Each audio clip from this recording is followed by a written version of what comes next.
Hello, I'm Form BX257, here to bring you another vintage G.I. Joe review.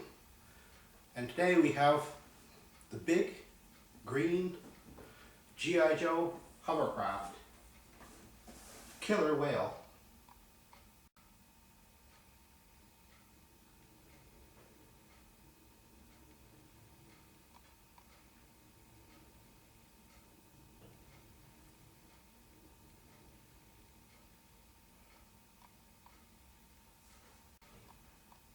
The Killer Whale, or Warrior Hovering Assault Launch Envoy,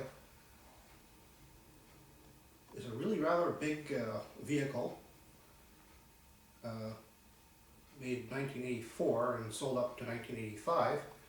It was also a mail order in the United States, probably about 88 or 89.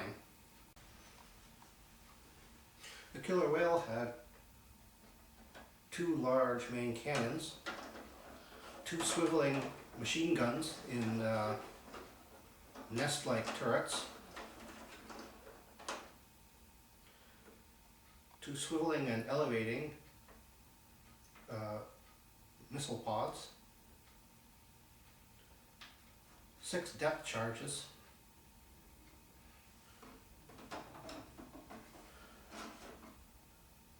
an opening and deploying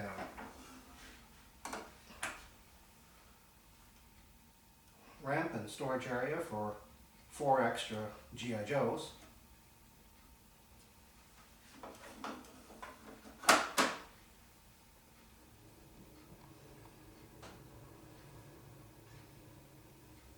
as well as storage for a reconnaissance bike and a reconnaissance sled hidden inside, which had 3 little wheels.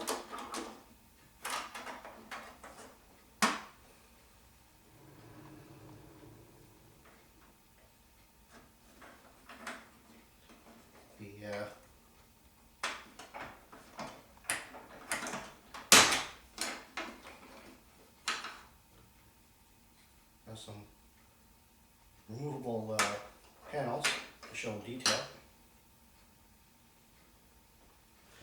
And on the very bottom, it had a storage compartment. The storage compartment is here with a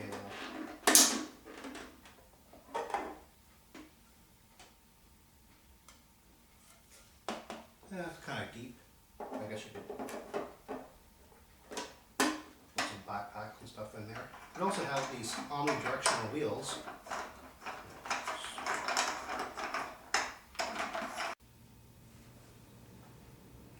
One of the hand-activated features of the Killer Whale was, of course, the depth charge launcher. You just push it.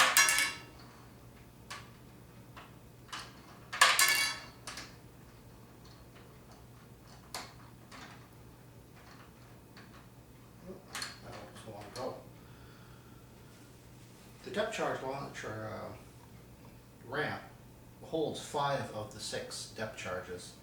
I'm not really sure where the 6th one is supposed to go. This actually being a platform, probably for the figures to simulate pulling this back.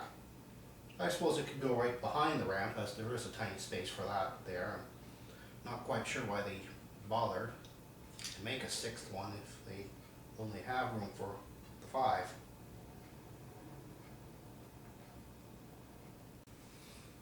The back end also holds the reconnaissance bike. It's a rather small scooter-like bike with rolling wheels and a turning fork.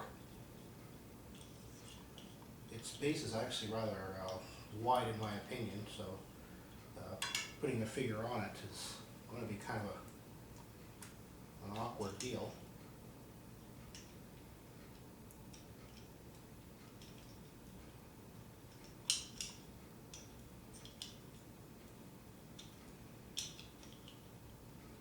Yeah, I suppose he doesn't look too bad there. It still looks like he's in the circus, but yeah, it's better than nothing, I suppose. Another of the hand-activated features is, of course, that infamous reconnaissance sled. I'm going to have to pull this back a little bit because this thing shoots out rather quickly. Whoop. It doesn't shoot out relatively smoothly, at least mine doesn't. The thing always separates, even though it's on quite sturdily, but every time it launches it just pops right off. It's rather powerful, too powerful of a spring. I've seen, I think in the commercials, I've seen the figure actually going in here, and there is enough room to put the figure and the sled together in here, but that launches even worse. Well, the figure doesn't even come out there. And the last of the push button features is, of course, the unfortunately infamous fan, the rear fan. These are really very fragile, which is kind of unfortunate. But to be quite honest, I've seen killer whales with just the cowlings alone. They look just fine, just without these directional vanes. So.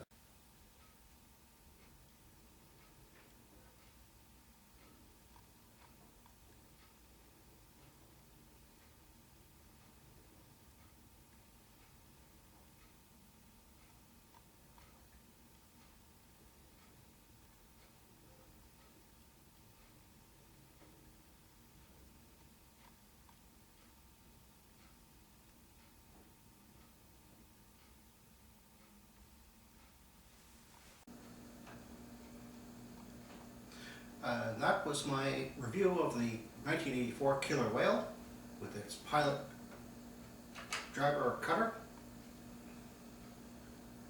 Thank you for viewing my video, and I'll see you next time with the next review.